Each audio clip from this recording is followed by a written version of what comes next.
Here, dealing with violence. What is our government going to do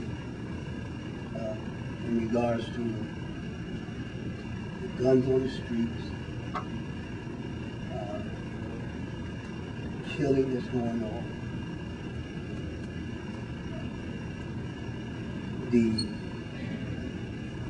if we're looking at really the root to the problem, then we as preachers, we look at that as sin. But my question today is, what is our government going to do to really stop the drugs from coming in to the United States? Never mind in the city, because it can't get to the city if you stop it from coming in the United States. What are you going to do with how are you looking at getting to the root of the problem with the guns and with the drugs? What are we looking at to get to the root of the problem? And violence are sometimes a side effect of people who lose hope. And but I'll start with you, sir. I mean, I really think it's people of faith. I think it's parents. I think it's the community. I think that's where we start, to make sure that young people have hope, they don't give up, and they don't go another direction. Well, let me say this. But let me say this.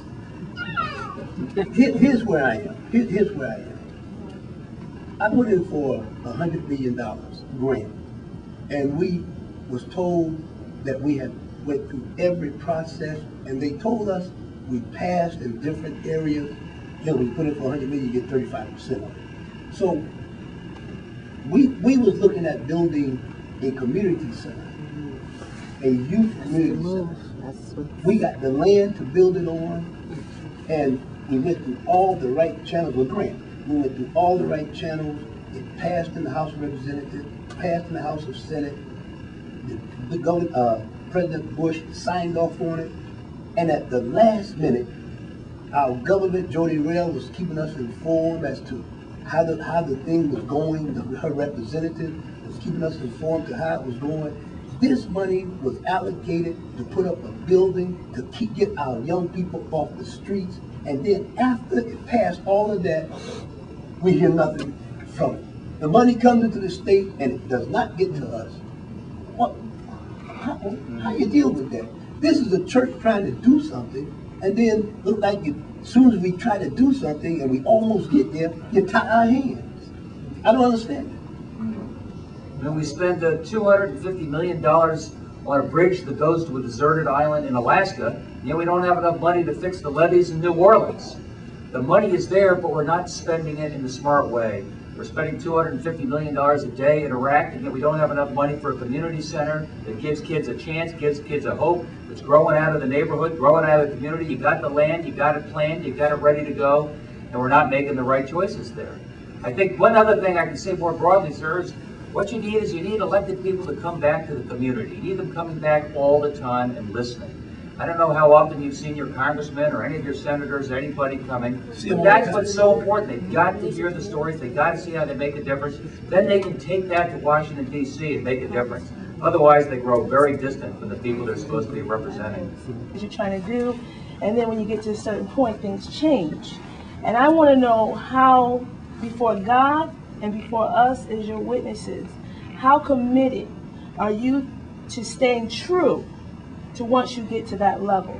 Because we all know once you get to that level, things change, and you have you have your people that you try to really support. As a person for the people, how true will you be to your convictions and what you're telling us now, and that you will hold the integrity that you have spoken to us as a people?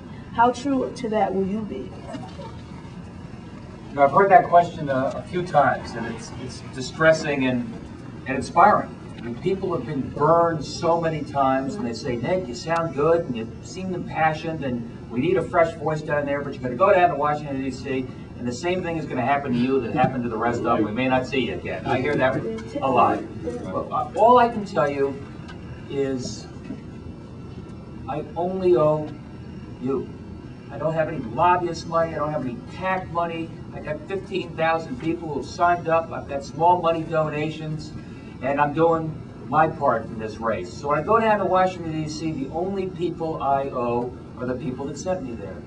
And I'm not a career politician. I'm not there for the rest of my life. I'm going down there to work my heart out and do the best I can for you. And the only people I owe are the people that sent me there. And other than that, I just gotta have you look at my parents and talk to the folks that I work with in my company and see from them that I'm going to be somebody who's worth you can count on. All right. Well, Can I say something? Yeah. I work in the New Haven office, and clearly I'm black. Black issues are important to me, African American issues, African American community, and I'm going to hold them accountable. I'm going to do whatever I can to hold them accountable, let me put it that way. No matter what, whether, I'm still in community for, 5, 10 years, I'm still going to work my hardest in the community. I was blessed enough to go to Yale. I was on a full ride.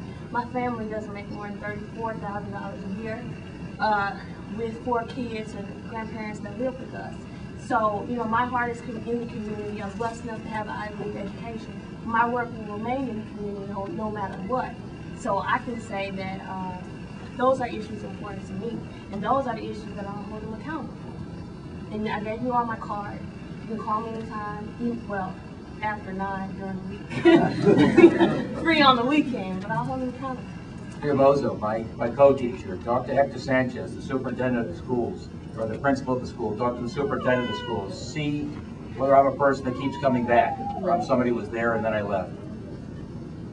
Well, I in the government, and we know with the ladies and the monies that should go to Katrina, and even this gentleman sharing what has happened to him, the integrity is not there. And a lot of times because the leaders that are in government do not take God seriously.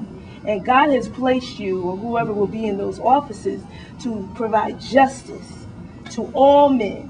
And it's part of our Declaration of Independence. And so I wanted to hear this personally from your mouth, of what you felt and how you would respond to that question.